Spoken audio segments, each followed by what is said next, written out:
Grand Rising warriors and warrior goddesses.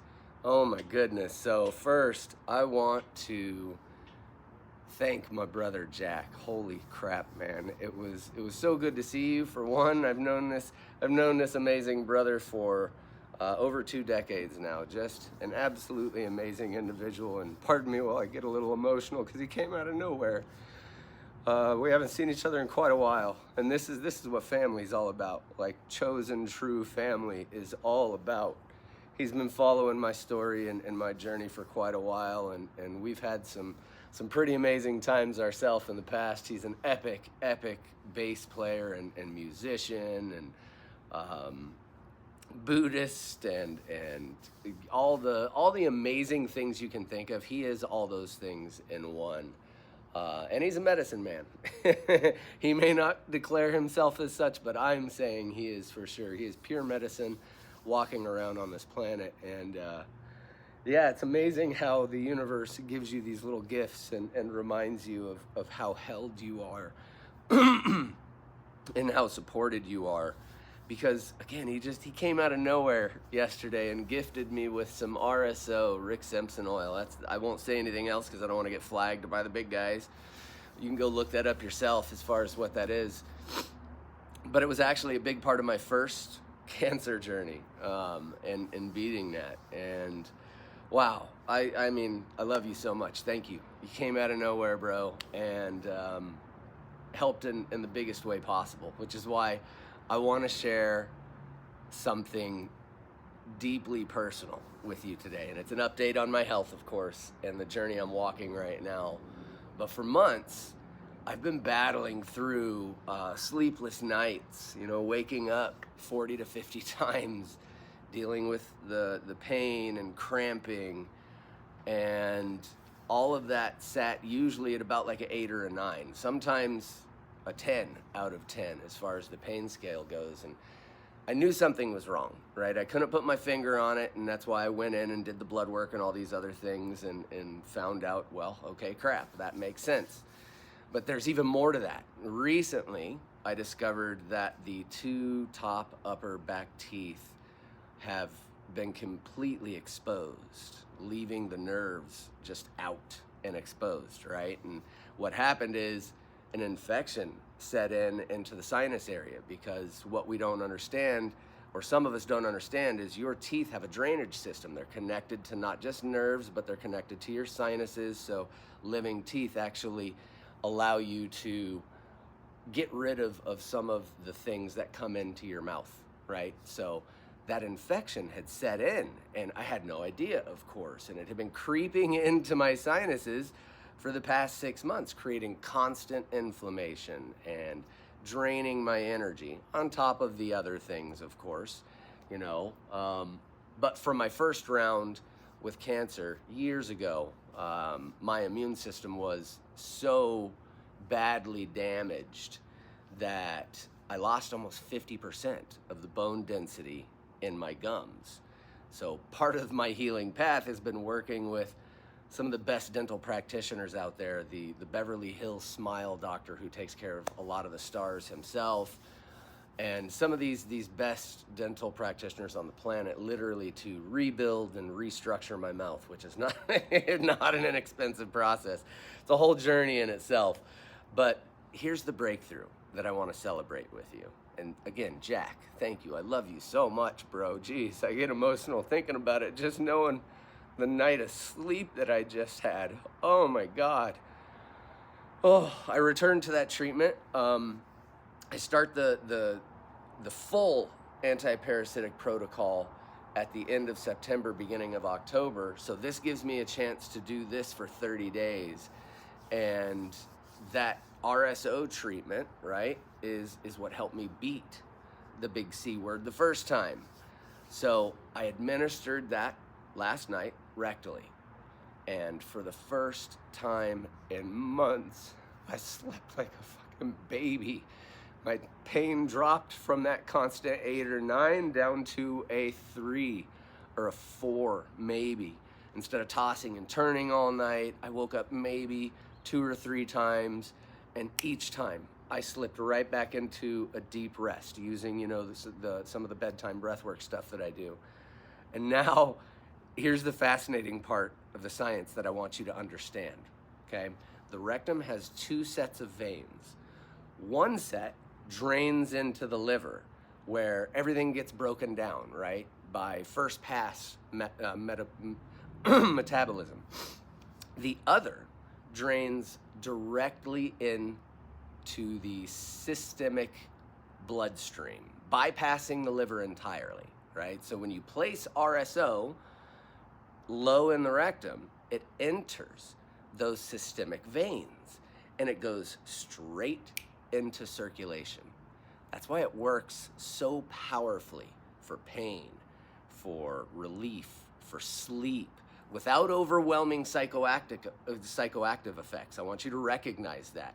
So basically what's happening is THC, of course, whenever it's ingested orally or you smoke it, you do get those psychoactive effects, right? Well, when it's taken in rectally, you're actually getting more of the 11-hydroxy THC, which is less psychoactive and more medicinal for the body, right? You're getting the medicine directly into your body where it can do its job, not to mention the bioavailability, right? And what's that job?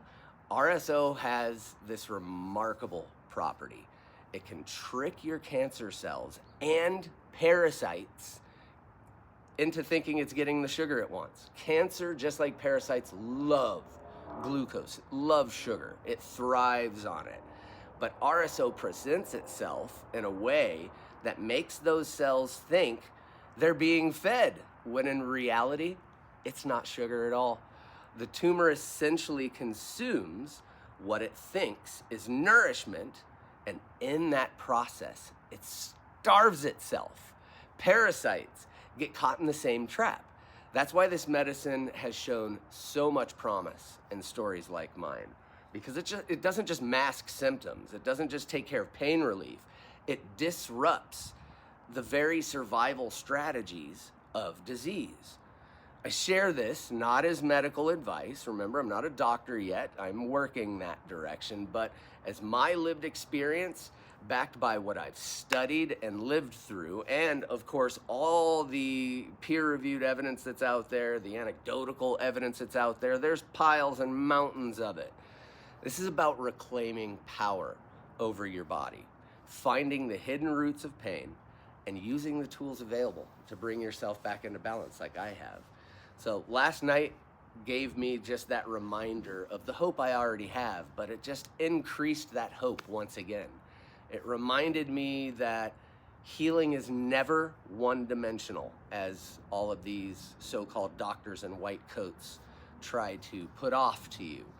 It's physical, it's emotional, it's spiritual, and scientific all at once.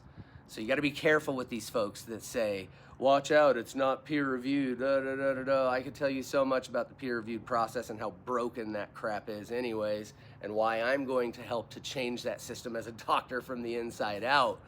And it reminded me, it really did, it reminded me to just continue to fight, and not fight as if you have to fight against something, but fighting against the broken patterns that have been programmed into our mind by this Western civilization that says cut, biopsy, remove, radiate, and all the other things that are not true medicine. I'm sorry. I don't care if you're on the side of saying, watch out, the things you say are dangerous. It's against modern medicine. Okay, your modern medicine wanted to cut 6 feet out of my colon and make me shit in a fucking bag for the rest of my life. You can take your modern medicine and shove it straight up your ass. This reminded me why I'm doing, right? And why it's important to continue the fight that I'm in. And not just for myself, but for all of us. Because the more that I, as a scientist, can help bring some of these things out to the Western cultures who are so stuck on listening to these fearmongers in white coats about how you have to cut it out of you, you have to biopsy it. Let's take a localized thing that your body has now protected and put into one space and slice it right open so it can just travel through the rest of your body. It's absolutely ridiculous. So I just wanted you to recognize that, and the video's coming up very soon. I mean, I can break down some of the science even further about the two hemorrhoidal veins, the iliac vein, how all of these things, literally, that medicine traveled up that vein to my liver, allowed all the pass through the metabolic process, and on top of it, I got 50 to 70% bioavailability. That means 50 to 70% of what I put in there has been accepted into my body. When you take it orally, maybe 20%. When you smoke it, maybe 11% at the most. So this is magical, magical work.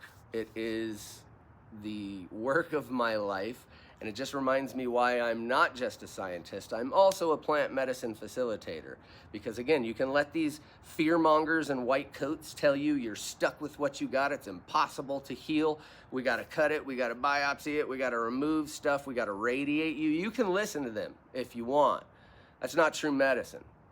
That's only been medicine for the past few decades, maybe, 60, 70, 80 years, for the past century, basically. That's modern medicine. Go back before then.